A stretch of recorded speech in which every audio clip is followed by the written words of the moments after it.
no family in Britain which doesn't have someone who's been damaged by alcohol through addiction, through violence, traffic accidents. Almost every family in Britain is affected. We know there's a problem, but we don't talk about it because hiding away the problems has been something we've become very expert at. My main role is to educate psychiatrists and other doctors about what I'm doing. As a brain scientist, that's what I want to understand. I want to understand the brain. And alcohol is a very interesting probe of different brain systems. In Western cultures, alcohol is the most harmful drug overall because it's the most harmful drug to society, because it's the most widely used drug. So it's just part of life. It's part of, because we don't want to face what for many people is their own drug problem, and we don't want to talk about it. You're encouraged to drink it. The government allows advertising. The governments don't want us to talk. That's why I was sacked. We want to talk about it in the Misuse of Drugs Act. And they said, you can't. And the Home Office said, we don't want you to. You want people just to understand it as a drug and a substance and to use it in an optimal way, right? Absolutely. And that's why I said it. If you do drink, there's no reason to increase. And if you want to cut back, that's always better. And now people do know the facts. And now they know the facts. They want to talk about it. Now we have a proper, open, independent discussion about drugs.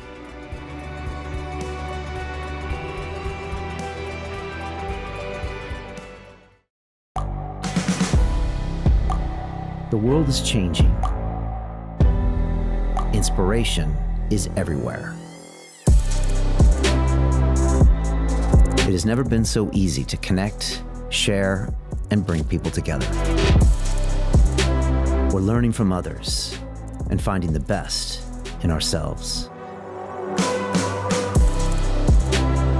Challenging our beliefs. Sharing our vulnerability. Overcoming our fears. Transforming ourselves so we can transform the world. How far can we go? This is London Real. I am Brian Rose. My guest today is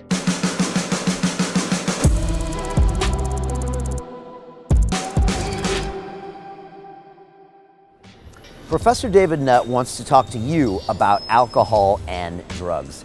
And as the Deputy Head Professor for the Center for Psychedelic Research at Imperial College London, he should know. And you might remember David for famously being sacked in 2009 for working for the government and saying that ecstasy was actually safer than alcohol and tobacco. And what I love about David is that he runs the numbers. And statistically, it's true. Alcohol is the most dangerous drug in the world. It causes more harm, more death, more cost in this country to the National Health Service than anything out there, and yet it's deeply intertwined into our culture. And so we don't think of it as a drug. And David has a great new book out called Drinking, where he goes through a lot of our common assumptions about alcohol and how we can really look at this drug and try to manage it in our lives. It's something I struggled with for 30 years, drinking almost every single day. I've been sober for 2 years, and it's been a massive game changer for me. Also, David went on and talked about a lot of the psychedelic research that his center is doing, groundbreaking research with LSD, psilocybin, and DMT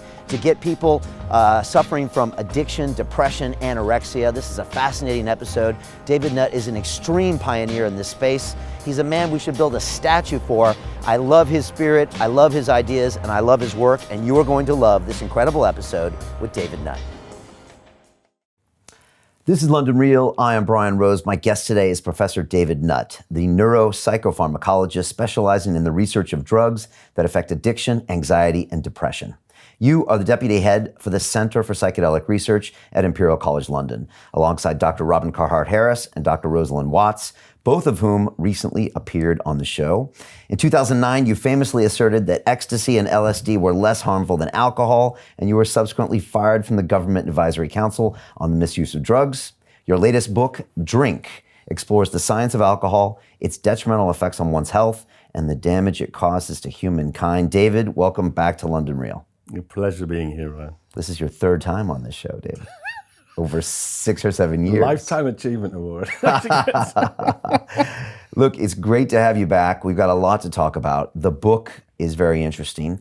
Also, everything you're doing at Imperial College, a lot of stuff I didn't even know about. I'd love to talk about everything you're doing with marijuana, with the psychedelics, MDMA. Yep. and everything as well. So super excited to have you here.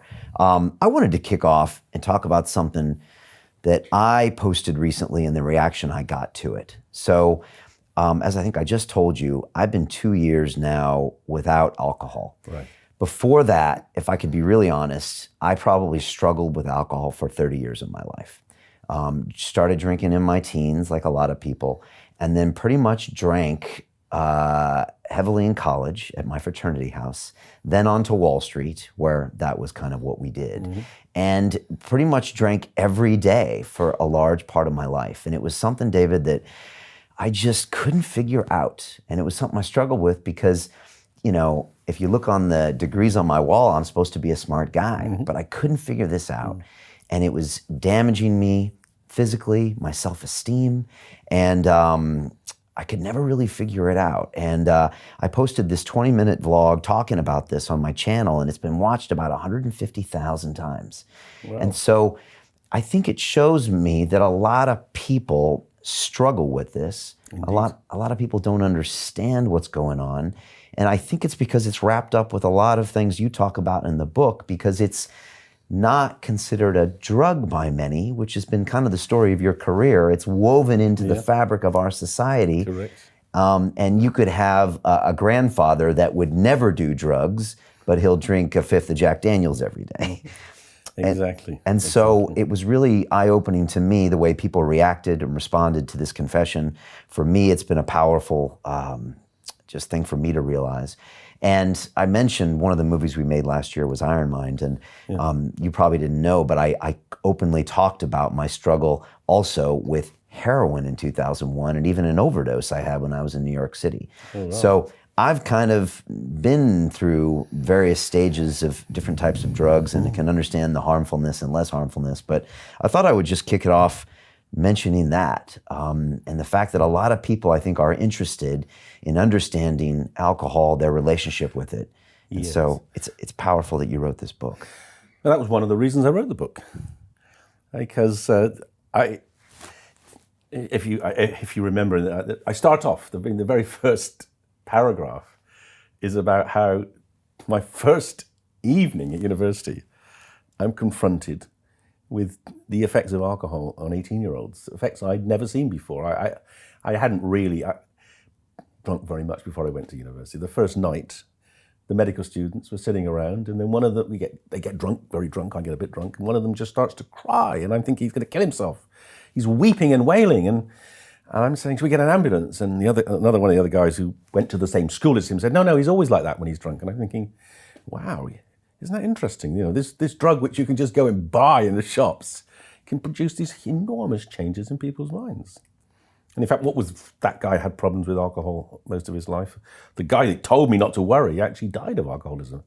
2 of the 9 undergraduates in that class in medicine, Downing College, Cambridge, 1969, 2 that their lives were seriously blighted by alcohol. And these are smart people. Extremely smart people. You know, it's quite hard to get into Cambridge, and it's very hard to get to do medicine. Yeah, I mean, academically they're up there, but it's intellect, as in your case, is not a defense against the vulnerabilities of drinking, and why that should be is interesting. I'll come on to that perhaps in a minute. But the reason I've written the book. There's never really been a book like this that actually helps people understand their drinking. There's hundreds of books on how to stay sober, and there's quite a lot of books on what it's like to be an alcoholic. But I don't think there's one that actually says, look, try to understand your drinking, try to make sense of it, try to work out why you drink.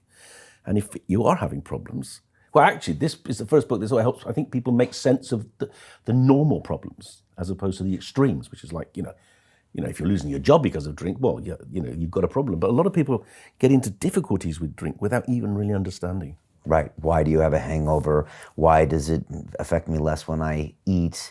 Why does it affect different people differently? Like, you cover a lot of those things in there. Yeah, I try to. I mean, so that was 1969, and that's 40 years ago. So I've tried to distill my wisdom, not just my scientific wisdom, because I've researched alcohol for 40 years, but also just my life wisdom in terms of being around a lot of people, friends, family, acquaintances who drink as well. When I got to this country back in the late 90s, for me it felt like alcohol and the history of Britain and the culture of Britain are very interwoven. Absolutely. Well, I mean, the point is, until the mid-1800s, it wasn't safe to drink the water in most parts of Britain. That the standard drink in Britain through the Middle Ages was what we call small beer. It was a weak beer of about 2%, 2.5%. And you give it to kids, everyone drank it because it was safe, because the fermenting of the beer killed the bugs, Right. killed the bacteria. So, and and until we got proper hygienics, water provisions back in the sort of 1860s, 1870s, that was what people drank. So it was part of our life. It was called small beer. And then when you have a party, you had the real beer, the strong beer. Right. All right. The heavy beer. So it's just part of life. It's part of everything. Goes back beyond, but you go back to the Bible. Yeah.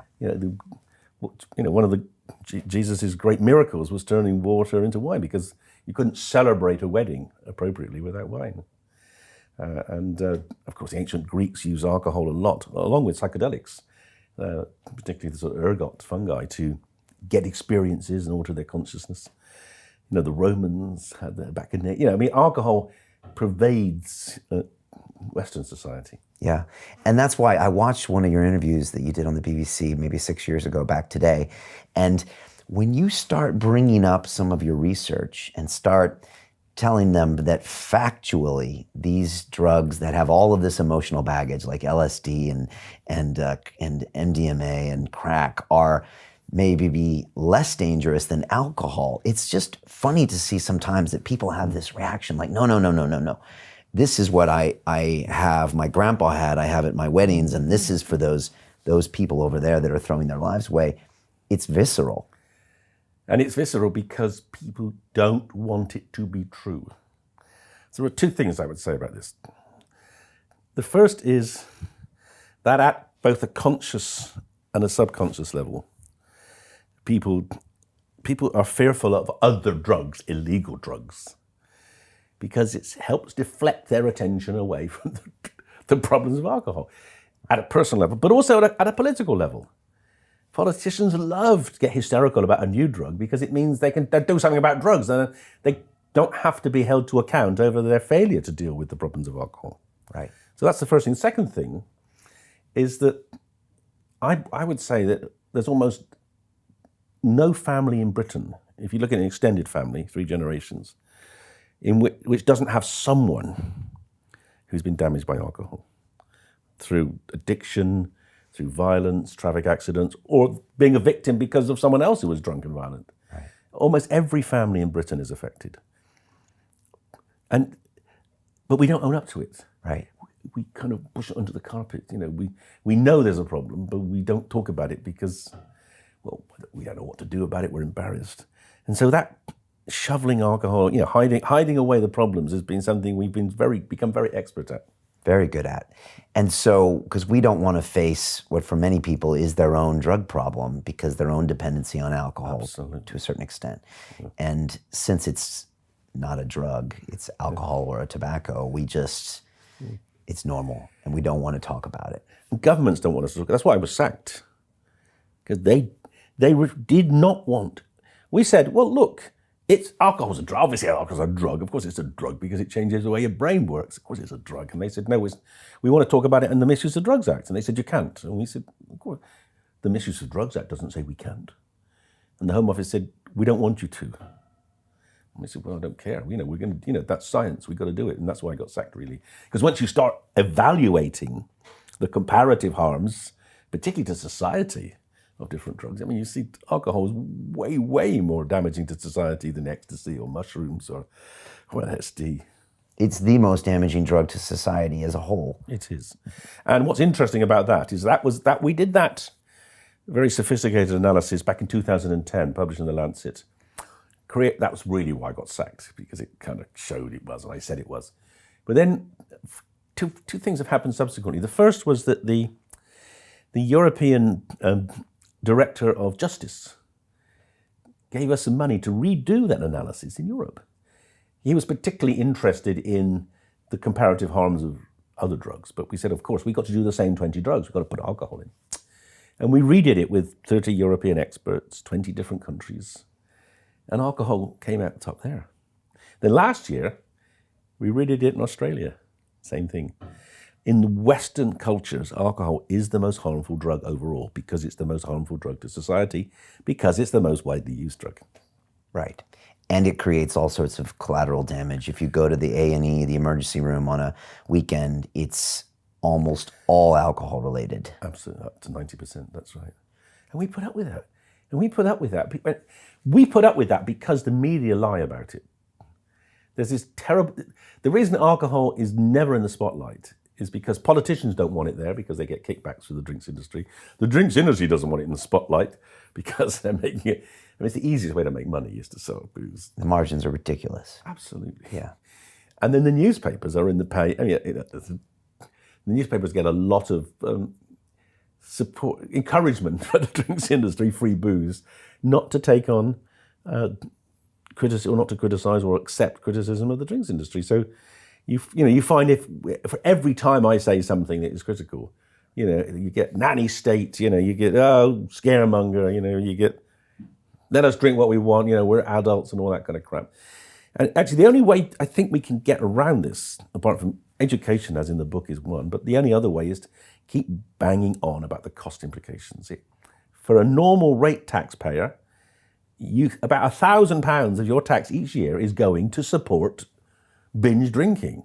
The damage on our streets you see every weekend from kids getting drunk. Obviously, if you're a higher rate taxpayer, there's more.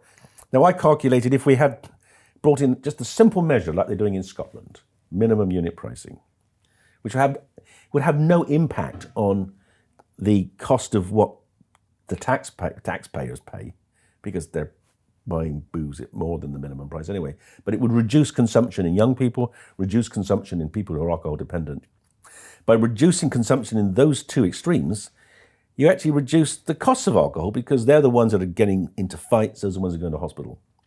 So I reckon minimum pricing would actually make taxpayers better off because it would save money in police budgets and health budgets. But that was rejected in England. It was rejected. It's been rejected many times in England. I mean, I think they're going to bring it in Northern Ireland and Wales soon. But they brought it in Scotland and it is working. I mean, Scotland, before they brought it in, 40% of all intensive care beds in Scotland were occupied by people with an alcohol problem. 40%. Now, if you reduce consumption in those people just by 10%, because the relationship between alcohol and harm is so curvilinear, if you just reduce consumption by 10%, you can reduce harm at the extremes by 30, 40%. You can get them out of intensive care into ordinary bed. And an intensive care bed is what, £10,000 a night, and ordinary bed's £1,000 a night. I mean, you can save a huge amount of money by making relatively small changes in pricing that just affect the most vulnerable people. But all the time, people say, I don't want more tax. I don't want to pay more for my booze. You won't pay more. You'll save money on taxation. But to get the standard media to accept that is really difficult. Eventually, I mean, a few years ago, I did manage to get The Spectator to take an article on that. That's the only newspaper that's actually really dared to sort of put that message out. And this is this minimum price for alcohol, so Correct. Minimum price per unit. Yeah. Isn't flooded with cheap alcohol. Correct. Okay. I mean, it's absurd, isn't it? You can go into supermarkets and buy alcohol at a less price than water. I mean, it is a weird world when that can happen. Very weird, but it's a powerful industry. It's probably the most sophisticated lobbying industry, maybe defense, I don't know. But I mean, the alcohol industry is very clever. They watched what happened to tobacco, and they learnt the lessons. They didn't actually lie, unlike the tobacco industry lied. Right. It's not addictive. Oh, but you got data. They didn't lie. They just made it appear that they were taking it seriously. And they said, and then they started putting out messages: drink responsibly. Right. Oh, that's a great. I'd love to. You'd love to. Wouldn't we all? The whole point of drink is to lose responsibility. In a way, that was their sort of gesture to try to reduce the harms of alcohol, which is. I mean, we know it's a rather weak way of changing people's behavior. Yeah, it's funny. I look at these Jack Daniels advertisements that are on the tube, and I always read their copy because they always got some funny story. Yes. And they're talking about the history of Jack. And again, it's this whole glamorization of and the story of, and your grandpa did it, and the tough guys have a drink after work, and the whole thing. And then it says the very end, drink responsibly. Yes. But I know they want to sell me 4 bottles at a time. Absolutely. But so they are super smart in how they do that. And of course, the whole glamorization, the advertising, the marketing is very intelligent. Yeah, I mean, they buy the best people. I mean, with the budget that I think they spend maybe 1,000 or 10,000 times more advertising booze than they do advertising the health harms of booze. You know, I mean, they completely saturate all the information you get about booze is almost always driven by the drinks industry. Okay. Some facts. I mean, it right now is the leading cause of death amongst men in the UK, ages 16 to 54. Correct. That would be shocking for most people to hear. And that's why I want to keep beating that drum. And it's going to be the same for women. In a couple of years, it'll be the same, it'll be the leading cause of death in women, because we're seeing a remarkable change in women's drinking. Women under the age of 40 now drink more than men. Why? Because they're richer than men. Women got better jobs, they got better education, better jobs, and they often live with their parents so that they can they've got more disposable income. So women are actually drinking more than men. And because women have got different metabolism, they get affected more for the same consumption. So we're going to see that in women as well, and it's very scary. Wow. And this manifests itself in personal harm, cirrhosis of the liver, cancer, and then fatal injuries based on this drinking. That's right. And then you even go down and break down like the years that come off your life. And yeah, did you find that interesting? I mean, 2 bottles of wine per day, knowing that could take off 21 years of your life is pretty sobering. And I know guys in the city that drink 2 bottles of wine a day easily. Really? Oh yeah. And it's kind of minimum. You're out, and that's kind of happens. What? Yeah. There's a lot of drinking. Well, they tell them, yeah, and this is because there's this peculiar relationship, this curvilinear relationship between alcohol and harm. It goes up very much like this. I mean, it goes up so steeply. You eventually, you just die of alcohol poisoning. You'd have to drink more than. That's one of the amazing things I discovered in my research over the years. Is in Russia, they don't die of cirrhosis. The Scots have the highest cirrhosis rates in the world because they drink enough, but they don't drink too much to instantly kill them. In Russia, they drink so much that they just die of alcohol poisoning. Half of all Russian men die of alcohol poisoning before they get cirrhosis. It's utterly absurd. Wow. And their lifespan is really short. That's right. It's like 15, 20 years less than ours now. Is that an extreme example you look at sometimes? Well, Russia's a fantastic example because we've got data going back to the Second World War. Russia must be maybe the only country outside Africa where life expectancy has gone down since the Second World War. So in Britain, in most of Europe, men's life expectancy has gone up by about 12 years since the Second World War. I mean, more than women's. We're healthier, we know more, we got better health care, we eat better, less pollution. Russians has gone down and it's all due to alcohol. But, in Russia, they don't consider beer alcohol. Beer looks like lemonade. They don't count beer drink. They don't count how much we don't know how much they drink beer. They drink. They don't count it. But they do. But the drink they drink is vodka. All the vodka in Russia is made by the state. So 20 odd years ago, Gorbachev was horrified by the death rates from alcohol. So he just said, okay, next year, half the production of vodka. Just half the production. So basically, people drank less because there was less available. And you saw that, within a year, life expectancy had gone up by like 2 years. Yeah. And it went up for the next year. But the people revolted. And, Russia is quite a difficult place to live. And then it was worse. And now it's a pretty miserable place. And alcohol is the opium of the masses there. And they rebelled, and he was forced to make it more available. So life expectancy went up, and then he made it more available, it crashed. And the same thing happened about 10 years later, I think, with Yeltsin. So we've seen through government policies that this terrible poor life expectancy is all driven by the availability of alcohol. Right. And you think that ultimately, by showing the cost benefits, that might get some change in this country. I mean, we're always talking about the NHS and how much it's costing, you know. Well, I hope so. I mean, look, we can tell, we've been pointing out for decades that, you know, as I say, every family in Britain knows someone that's been damaged by alcohol. But, and this is an important point in the book, people don't do very much because they enjoy alcohol. So how can you get people then to be more rational? And I think the financial argument is easily what I'm going to try, because you know, people are concerned about money. So if you could see that they would actually be better off if we all drank less, or if you'd have to drink a lot less. You just have to reorganize your drinking in society so that the people who are most harmed are less harmed. Right. And then we all benefit. Now, what's the reaction normally when you give people these stats and tell people what's going on? They don't want to hear it. No. I mean, it's the people that come to my lectures tend to be believers. They tend to be interested, and the problem is that the people who don't come to my lectures are in the bar and the pub drinking. Is getting that message out to people that we should get it. And so it's got to be taught at schools. One of the real problems, I mean, the last government has been very remiss. It's essentially not made education about drugs and alcohol compulsory in schools. And I just think that's outrageous, because every family in Britain is affected by alcohol. So 10% of the kids going to school have got drunk parents. They need to know what that's about. They need to know how they can seek help. There are kids at 8, 9, 10, 11 who go home and have to look after their parents because they're drunk. It's a devastating situation to be in.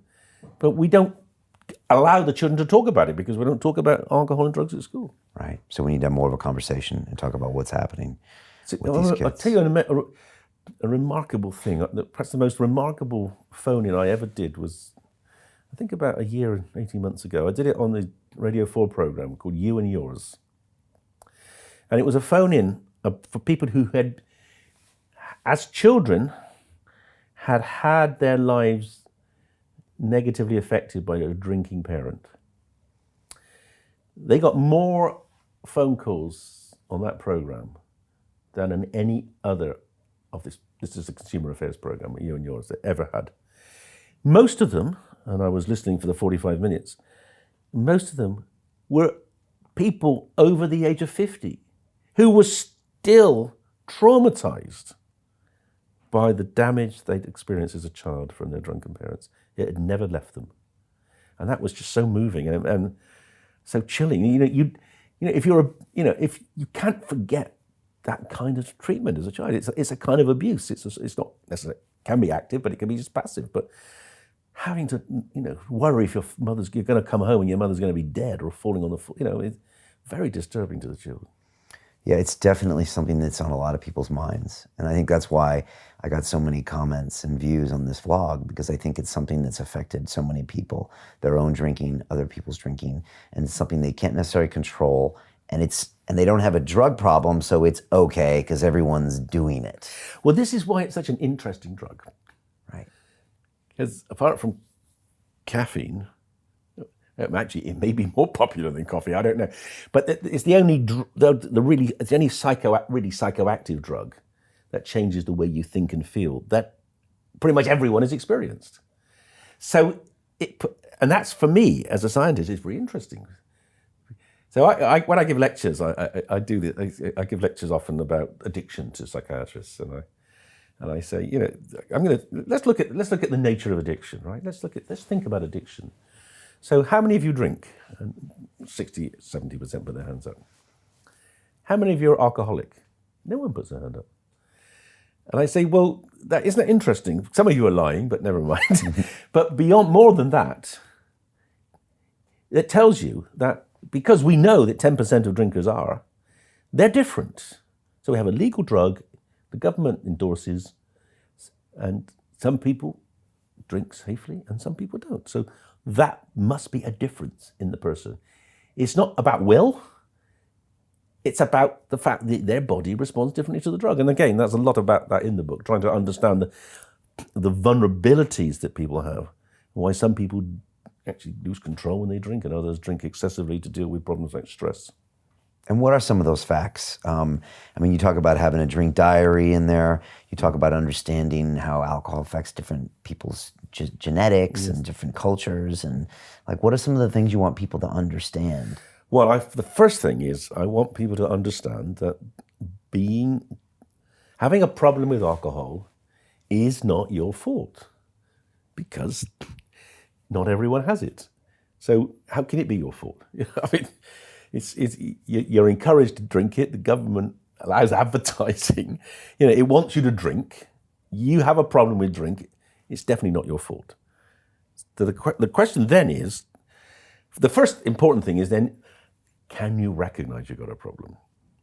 And that's where, drink diaries are quite useful. Because sometimes it's difficult to, if you ask people you've got a problem, sometimes they'll be embarrassed to tell you, or you might get angry with them, or they might be scared you'll get angry. But keeping a drink diary is at least a way of beginning to get some sort of insight into what you're drinking. And actually, one of the great things about a drink diary is that you can then kind of give a score as to what the value of that drink was. Was that a really good drink? Did you get a great deal of pleasure? Did you have a really good dinner party? Or were you just drinking it because everyone else was drinking, you were bored? So that way you can potentially eliminate some of the drinking, which isn't giving you the pleasure that you want. That's the first thing. Okay. But the other thing is to really be very clear. Are you drinking to deal with something else? Because my view is drink is a great social drug. It's probably the most socially enabling, certainly of the legal drugs, it's the most socially enabling by far. Yeah. And that's, that I think is how we should use it. We should use it to facilitate social interaction and interchange and pleasure. But if you're not using it for those purposes, then almost by definition, you've got a problem with it. And that was my story. I would drink alone. I would drink to get away from, I think, my own inner critic. I think that's what I was getting away, because I just needed a break from all the pressure I was putting on myself. So I would drink alone. And I would see people that could drink and have one drink and then go home. I'd be like, how do you even do that? Or drink once a week or once a month. And I was like, wow, that's amazing, because I couldn't, Yeah, that's so. Yeah, so you just stopped, did you? Well, to be really honest, David, when I started this show, I think a lot of alcoholics are isolated as well. Quite. And so that was a lot of me. I just felt isolated from the rest of the world. And this show got me really connected to the rest of the world and made me feel included and loved, and also depended on, and I was an example of. And by doing that repeatedly, I started needing the alcohol less and less and less, until finally I was like, you know what? I don't need you anymore, and I'm going to make a distinct choice that I'm not going to use it even as a minor crutch here and there. Yeah. So that was kind of my evolution. But that whole thing, it's not your fault. I remember going to buy a bottle of vodka from the corner shop guy, and he would be looking at me like, here you are again. And I'd be like, I hate myself right now. I hate how I'm being judged. I hate judging myself, but I still need to buy this thing. And that was hard. And it's what it's great you're sharing, and that's a very classic example of how the problem builds up. And drinking alone is almost always a problem. So that's one of the things. If we just said to people, what's the best way of reducing your harms? Never drink alone. Never.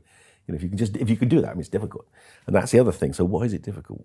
And this is where alcohol is a really clever drug. Alcohol is a very promiscuous drug. It gets into the brain and it changes all the good neurotransmitters that you want to change. A bit of endorphins, a bit of serotonin, a bit of GABA. It's a really clever drug. And gradually it sort of worms its way into you. So eventually it kind of takes over, and you get to the situation like, that you described. And I've had patients of mine who say they just find themselves drinking. They don't even intend to drink. They're just suddenly there drinking. They don't know how they got there. They don't want to do it. They don't even enjoy it very much, but they can't stop. It becomes a compulsion. And you give yourself the celebratory drink. I had a hard day at work, I'm gonna have a scotch. Mm-hmm. We got married, let's have some champagne. Yes. We won, it's just all ingrained in the culture. And then you get there and you're like, why am I drinking this?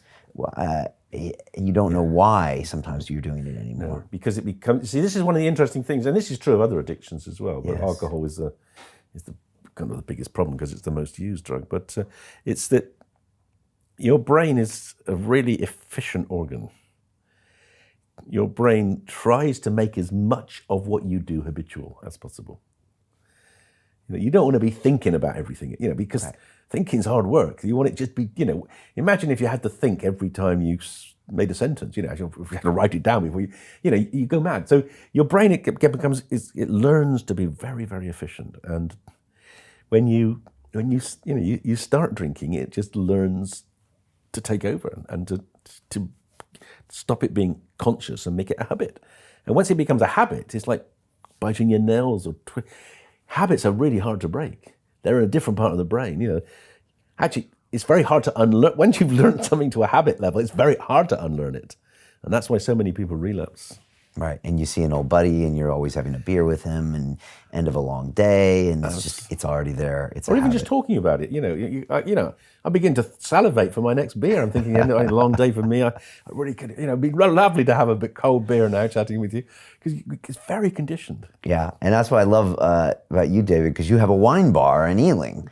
So I think that's actually makes this even more interesting because you're not going out and saying everyone should be a teetotaler, everyone should stop drinking. You want people just to understand it as a drug and a substance and to use it in an optimal way, right? Absolutely. Optimize your drinking. And drinking, the best times we all have with drinking are when we do it socially. It's the ultimate social drug, legal drug. So let's drink socially. That's how we tended to drink. We tended to drink in pubs in England or bars in other countries. We drank with family around the table. Drink socially. Ideally outside the home. One of the reasons we got such a big increase in alcohol consumption in Britain in the last 40 years is because we have brought alcohol into our homes. We didn't used to. When I was a kid, we didn't have alcohol. We didn't drink with me. Well, maybe on a Sunday lunchtime we might have a sherry. Now it's almost the norm that everyone drinks at home with almost every meal, and that is not thought. That's what you do. It's become a habit. A kind of cultural habit as opposed to a personal habit. So I think I have a wine bar because the wine bar in Ealing is designed to do two things. It's actually my daughter's wine bar. I'm just sort of supporting her financially with it. But her vision is it's very hard for women to find anywhere to drink where they're not going to be pestered by drunk men. They don't want to go to pubs. There's just soccer playing and there's men falling over them and pouring beer. So this is a kind of little haven where women can go and have quality wine. So it's mostly organic. It's high quality. So you taste it, you enjoy it. You can't slurp it back because it's too expensive. So it's about being part of the experience rather than just getting drunk. Right, and that was the plan for it. That was right, absolutely, and it's worked out. And that was her plan. Give women an opportunity, somewhere to go. Again, women are well off now. They want to socialise with their friends. They want to have a drink because it's fun, but there are very few places for them to do it. Yeah, certainly in Ealing. And it's funny how you say that. I mean, if I talked about the optimal times where I was drinking, it was probably in a social situation at a low dose. Yes. And the other times is when it wasn't optimal. On the 20th tequila shot, that's not optimal. I don't even know what's happening. I'm doing bad things. Alone, it's not happening. But there was probably a time which, like, I think Brad Pitt came out recently and said, I've had my alcohol privileges revoked. That's what Brad Pitt said. And that's what I've done to myself. For me, I've revoked them from me because I don't think I can handle it, and I'm okay with that, and I'm going to do all these other things. Well, the other thing is you've got a lot of things to fill in the gap. Yes. Yeah, and that's great. I mean, and that's, of course, one of the things for people who've got alcohol problems, we do try to find other things that can interest them and relax them or deal with the stress, but also just to give them something to do. Because that's the problem. If you do spend 2 or 3 nights a week with your mates drinking and then you don't want to drink, it's quite difficult to spend the time with your mates because sometimes they're suspicious of you, sometimes they're critical. sometimes they're quite boring when you're sober. Yeah, it's funny. When you tell someone you don't drink, a lot of times it makes them uncomfortable. Very much so. Because they know that they have a habit, and Indeed. I'm sure you've seen a lot of that. Or Yeah. yeah. And what I always say is that the only time I ever really think about drinking is when I'm in a social situation I don't necessarily want to be at. Like a lot of people say, I'm going home for Christmas and I'm going to have to drink because I can't handle my parents or whatever it is. And I always say, well, just don't go to those situations. Yes. Because you shouldn't have to use alcohol to get through something. Just make another choice. But you see, isn't that? But that is, that's the power of alcohol. That you go to a social situation that you don't want to go to, a party you don't want to be at, you don't know anyone, and alcohol can just make it bearable. It is a good drug in that sense. It's just the legacy of it can be quite damaging. Yeah, and in a way, maybe it's a bad drug because it doesn't show you need other choices as well. Maybe find something you enjoy doing. Yeah, but it's difficult. I mean, you're not going to go into a party and start doing your press-ups, are you? Yeah, maybe not. Well, maybe. That's the point. Oh my God, it's such a clever drug. Why do we, look at, you get on an airplane, right? 30% of the people on the airplane are terrified of flying. That's why as soon as they start pushing the trolley around, people are getting the drinks down, because it does relax people. There's no question. Yeah, no, it definitely works. What else should we know about alcohol itself? I mean, the book is great because you walk it through. It is a depressant. It can make you go to sleep, but it's also this kind of a weird short-term sleep. Yes. And when you wake up, your brain is now kind of hyperactivated, right, yeah. which is why people with hangovers thinks everything's a little loud and the world is a bit too much. And what's lovely about, we understand all that now. We know what's going on. We know the pharmacology of alcohol in the brain and how it does that. We can explain an enormous amount of what's going on with alcohol. Right. To me, I find that quite exciting because as a brain scientist, that's what I want to understand. I want to understand the brain, and alcohol is a very interesting probe of different brain systems, and the changes we see that underpin the effects of alcohol, are relevant to all sorts of disorders. They're relevant to disorders like sleep disorders, relevant to epilepsy, relevant to anxiety, depression. And the hangover, in its very pure form, is a withdrawal of alcohol. That's usually what people are experiencing. But it's interesting. But it's not. Everyone doesn't get hangovers. Okay. This is one of the reasons I used to run the alcohol research ward at NIH in America for 2 years. I lived in America in Bethesda, went to work at NIH for 2 years, and we used to admit people and alcoholics and detoxify them, get them through there. And I'd interviewed every single patient that went through that ward in 2 years. And I would always ask them standard set of questions. And one of them was, do you get hangovers? And the majority said no. And that's, of course, one of the reasons they drank so much, because, you've had a hangover, I presume. Oh, yeah. And I've had hangovers. And don't you always say never again? Oh, yeah. You always say never again. And sometimes actually depends on I remember once having the most disgusting, it's not in the book, but I'll share with you. So I drank a bottle of Pernod, 750 mils, on a overnight ferry from Portsmouth to the Havre when I was a student. Halfway across, I started throwing up. And I couldn't smell aniseed without wanting to throw up for like 10 years. I was so sensitized to that experience of vomiting on aniseed. It can lead to very enduring memories too. And so, but some people don't have the hangovers, which means they're more of a propensity to drink because they don't have that reminder. And why that is, they still withdraw. That's why we were admitting them to treat them. They were shaking away, they're having delirium, but they don't have hangovers. So hangover is a complex mixture. It's not just withdrawal from alcohol, but it's also some effect of the alcohol on the brain or the body. And we're doing research on this at present now. But actually, there's almost no research. Hangovers must be one of the commonest experiences that people have in terms of pain and distress. And there's almost no research on the brain mechanism of hangover. And we're discovering actually that inflammation seems to be quite an important part. Alcohol can turn on the immune system. The alcohol's broken down to acetaldehyde, that can turn on the immune system. And we can look now in the brains, we're doing studies on mice and rats, and we can see inflammatory markers go up in the brains as well. So it may be that the person's immune system is one of the predictors of whether you get hangovers or not. Is it true that young people are drinking less? A group of young people are drinking less. Okay. And that's more true in London than elsewhere. So there are these under 24-year-olds, 25-year-olds who are they're either low or no.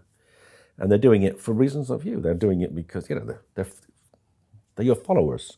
They're into fitness, they're into health. They don't want to be like their parents. Right. They've made an active choice. And but the ones who haven't are drinking as much, if not more. Okay. Because the actual net consumption's not gone down. Okay. So we're not anywhere near out of the clear.